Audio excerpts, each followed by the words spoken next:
Okay, tell me when you're going to start. I'm starting. You're good? Okay. I'll now begin the neurologic examination. First, we're going to assess the patient A and O's. We're going to see how he is towards person, place, and time. I'm going to ask him for his name. I'm going to ask him what today's date is, what time his appointment was for, and where we are right now. Next, I will assess the patient's recent and recent and present history. Past and present history. I'll analyze the patient's past and present history by asking them who is our president now and who is our previous president. I will now move on to assess the patient's. I'll now assess the patient's attention and concentration. I'll ask them, starting from 100, to count backwards in intervals of 7. I will then ask them to spell the word world backwards for me. After that, I will begin to assess the patient's olfactory function. I will start by asking the patient to close their eyes, occlude their left nostril, hold something to their right nostril, ask them to breathe in for me and tell me what they smell. I will then tell the patient to stop occluding their left nostril and instead occlude the right one. I will then ask them to breathe in for me and tell me what they smell. This concludes the olfactory examination. I'll now move on to the optic nerve examination, cranial nerve 2. This is by assessing visual acuity. I'll ask the patient to open both their eyes and hold the Snellen chart at arm's length. I will ask them to read for me the lowest, smallest line of letters that they can. I will then ask them to do the same thing with their left eye closed, then with their right eye closed, and the patient is O-U, O-D, O-S. I will now assess patient's visual fields. Just tell me how many fingers I'm holding when you get a chance.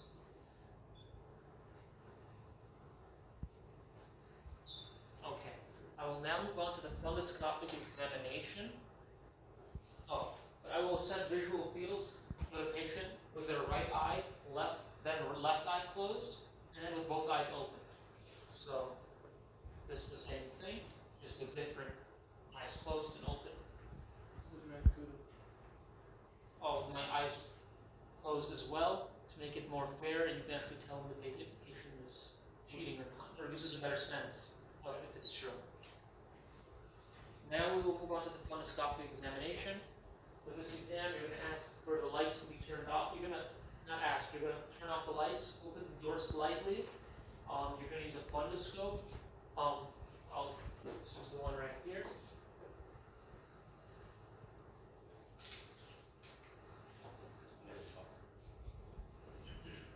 I'll turn it off. You have one, right? I still have one, yeah. For performing one, you're going to press this rubber piece against your eyebrow.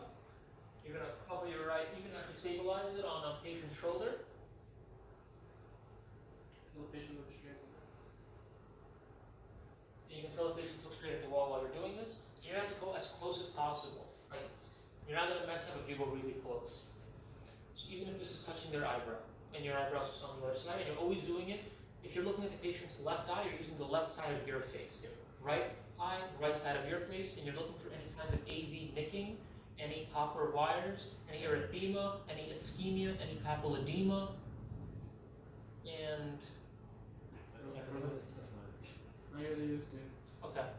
Now that is concluding that exam. We're going to turn on the lights, close the door, and You should mention that the red light reflex. we're looking for the red reflex as well. Yeah. An optic disc. An optic disc. The optic disc. Oh, and also say that you can visualize arteries and veins.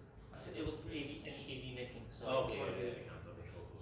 Okay. Now we're going to move on to assessing cranial nerves 3, 4, and 6. These are the oculomotor, trigeminal, and abducens nerves. First, we're going to I'm assessing for any signs of ptosis bilaterally, unnoted. I will then, fundoscopic examination is done on both sides. And instead of repeating findings twice, say at the beginning, I'm going to look bilaterally for red reflex, AV nicking, and all other signs mentioned. Next, we're going to move on to the testing patient's extraocular movements. You're testing 3, 4, and 6 nerves, assessing ptosis bilaterally, unnoted. We're going to now move on to symmetry of the eyes. You have a little thing here. You look at the eyes. You say it's like 4 bilaterally. Next, we're going to move on to assessing extraocular movements. Just follow my finger.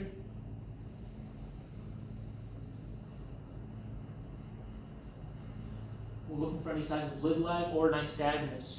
We're also, there's also another method to do this, STAR method. Just look at my finger. Do accommodation as well.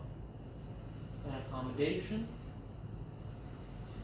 Now we're gonna move on to, So what would you say what's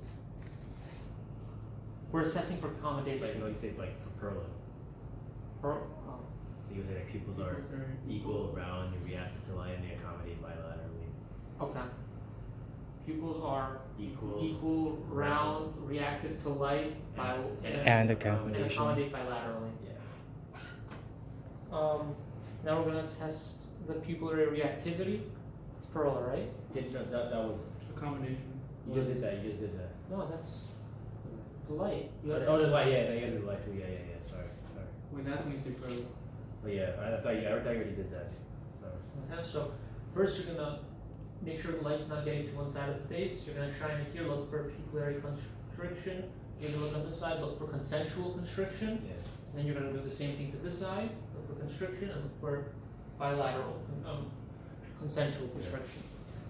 That concludes the 3, 4, and 6 tests. Now we're gonna test the trigeminal cranial nerve 5. To do this, you're gonna palpate the patient's maxillary and the mandibular muscles. You're gonna have to clench their jaw and rub their teeth back and forth. And same down here. That's about it. Now you're gonna assess sensory all 3 dermatomes of the all 3 branches. Isn't it 3 areas? Isn't it 1, 2, and 3? No, for palpation, it's 2. Just here and here. Okay. Remember they said you could just do one right here too for the I exam. don't know. Pod said do both. Yeah, so just stick with both. Now I'm gonna set sensory function. You should really just try going for the sensory here, here, and here because you know you can't go wrong that way. You're gonna, in the test room, you're gonna give you a swab with like a Q-tip, break the Q-tip, have a soft and a sharp side. You're gonna ask the patient to close their eyes. You're gonna palpate, ask them what they feel, switch sides, palpate, tell them what they feel, and so on to all 3 spots. Here, here, and here. Now we're gonna move on to the facial nerve. Patient can open their eyes, of course.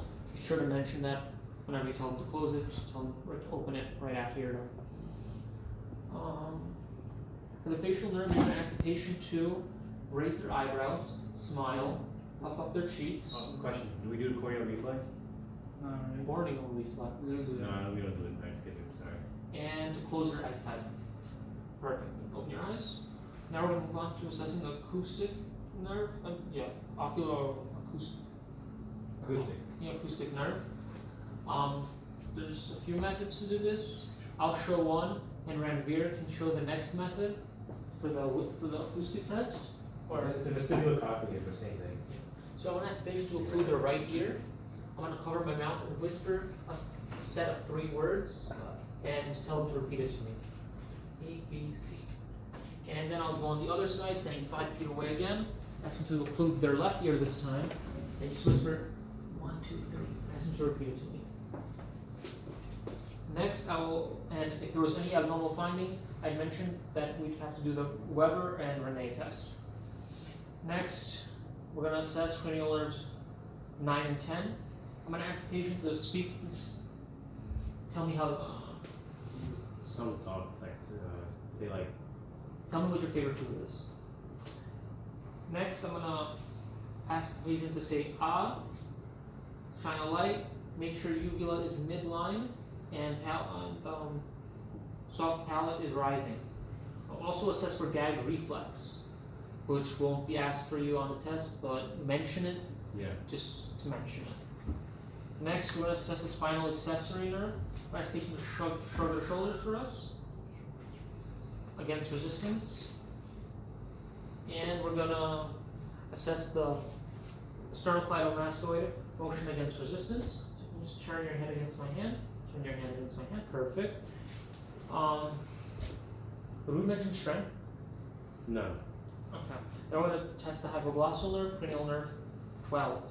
First, we're going to ask patients to stick their tongue out. We're looking for any fasciculations and asymmetry and any deviations. And we last put it back in their mouth, and that concludes the normal test for neurology.